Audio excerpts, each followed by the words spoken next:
Hello दोस्तों, नमस्कार। आज हम बात करेंगे तारक मेहता के उल्टा चश्मा के इस एपिसोड की कहानी के बारे में। आज के इस एपिसोड में सूर्य अपनी लकी गाड़ी से अपनी वाइफ रोशन को उसके कज़न के घर छोड़ने जाने वाला होता है, बट वो भूल गया रहता है। फिर जब सोते टाइम रोशन उसको याद दिलाती है कि मुझे सुबह अपने कज़न से मिलने जाना है, तब सूर्य को याद आता है और उसे सॉरी कहता है।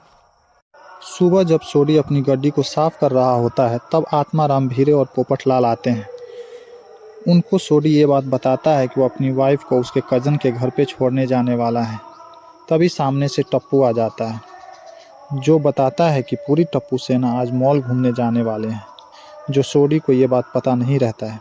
जब टप्पू सेना को ये बात पता लगता है कि सूर्य अपनी वाइफ यानी रोशन को उसके कज़न के घर छोड़ने जाने वाले हैं, तब वो सूर्य अंकल से रिक्वेस्ट करता है कि हमें भी मॉल के पास छोड़ दीजिएगा।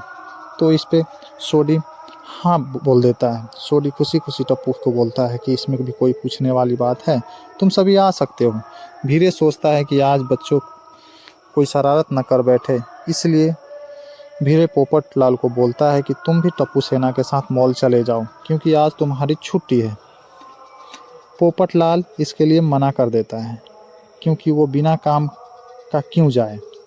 फिर भीरे बोलता है कि किसी बड़े को साथ में जाने से अच्छा रहता है।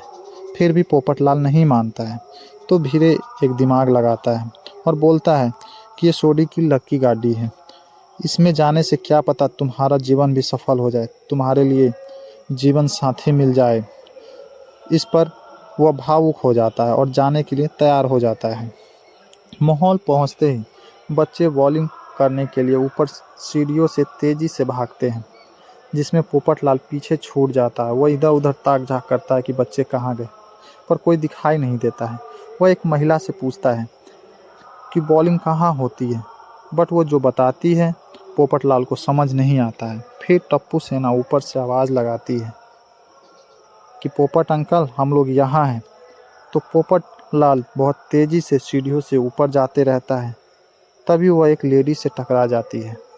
दोनों एक दूसरे को एकटक ताकने लग जाते हैं और दोनों एक दूसरे को सॉरी बोलते हैं। धीरे धीरे दोनों बातें करने लग जाते हैं। उनको एक दूसरे की बातें पसंद आने लगती है। दोनों एक दूसरे से बातें करते करते पता चलता है कि दोनों अभी तक सिंगल हैं और उस लेडी का नाम अनोखी जी है। पोपटलाल को आने में देरी होते देख टप्पू सोना उनको ढूंढने लग जाती है। तभी उनकी नज़र पोपटलाल पर पड़ता है, जहाँ वो एक लेडी से हंस हंस कर बातें कर रहा होता है। टप्पू सेना देखकर खुश हो जाता है कि शायद उनकी जीवन साथी मिल गई है और उन्होंने एक प्लान सोचा रहता है, जिसमें सभी बच्चे बारी बारी से उन दोनों के सामने जाकर खुद को तूफान एक्सप्रेस पत्रकार पोपटलाल का बहुत बड़ा फैन बताता है और गोली ऑटोग्राफ भी मांगता है। वो अपने हाथ पर पोपटलाल का ऑटोग्राफ मांगता है और उसके बाद टप्पू और सोनू भी जाती है उनके पास और वो दोनों भी खुद को उनका फ़ैन बताती है और डिनर के लिए भी इनवाइट करते हैं, पर वो मना कर देते हैं। ये सब देखकर अनोखी जी बहुत इम्प्रेस हो जाती है। सबके जाने के बाद पोपटलाल उस लड़की से कॉफ़ी के लिए पूछता है, ताकि हम शांति से एक जगह जाकर बैठ सके, ताकि कोई डिस्टर्ब ना करे। पर अनोखी जी को देर हो रही होती है, तो वो जाने को बोलती है, बट अपना नंबर दे देती है और बोलती है कि कल वो दोनों लॉन्ग ड्राइव पर जाएंगे, क्योंकि टप्पू ने कहा था कि इनको लॉन्ग ड्राइव पर जाना अच्छा लगता है। ये सुनकर पोपटलाल बहुत खुश हो जाता है और झूमने लगता है और बच्चों को खुशी से पार्टी देता है और खूब इंजॉय करता है। फिर मॉल से अपने लिए अच्छे अच्छे कपड़े खरीदता है। फिर सभी वापस गोकुल धाम आ जाते हैं। पोपटलाल गोकुल धाम में आकर सबको ये बात बताता है कि आज उसके साथ क्या क्या हुआ। सभी उसको मुबारकबाद देते हैं। फिर पोपटलाल को एक गाड़ी चाहिए थी, जिसके बारे में वो लोग बात करते हैं। मिस्टर अय्यर के पास जो गाड़ी थी वो रिपेयर के लिए गया हुआ था, जो 2 दिन बाद आने वाला था। इसलिए सभी मिलकर ये फैसला लेते हैं कि सोडी की गाड़ी बहुत लकी है, इसलिए तुम उसी की गाड़ी में अनोखी जी के साथ लॉन्ग ड्राइव पर जाओ, ताकि तुम्हारा काम भी बन जाएगा। पोपटलाल डरता हुआ कि वो गाड़ी पुरानी है, कहीं बीच रास्ते में ख़राब ना हो जाए या बंद ना पड़ जाए। परंतु सोडी विश्वास दिलाता है कि उसने गाड़ी अभी-अभी रिपेयर करवाई है, अब वो बिल्कुल ठीक है और सबके लिए लकी भी है। इसलिए पोपटलाल मान जाता है। पोपटलाल जल्दी से सो जाता है क्योंकि सुबह उसे जल्दी उठना है।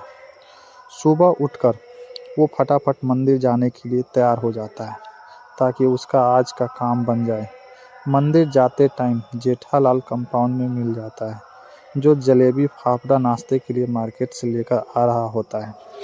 जेठालाल पोपटलाल को नाश्ता करने के लिए अपने घर पर चलने को बोलता है, बट पोपटलाल मना कर देता है क्योंकि उसे मंदिर जाना रहता है और वो मंदिर के लिए चला जाता है।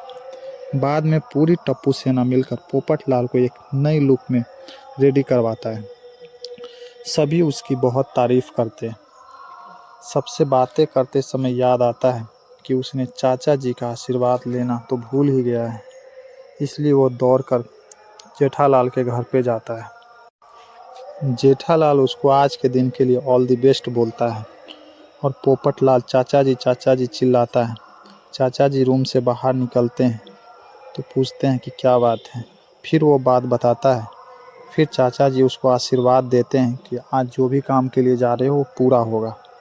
फिर पोपटलाल नीचे चला आता है और सभी से बातें करना लगता है और फिर सोडी की गाड़ी स्टार्ट करता है तो स्टार्ट हो जाती है और फिर वो खुशी खुशी सोडी की गाड़ी लेकर सबको बाय बोलते हुए चला जाता है। आज के लिए दोस्तों बस इतना। अगर आगे की स्टोरी जाननी है तो इस चैनल को प्लीज़ सब्सक्राइब करें और इस वीडियो को लाइक और कमेंट करें। धन्यवाद।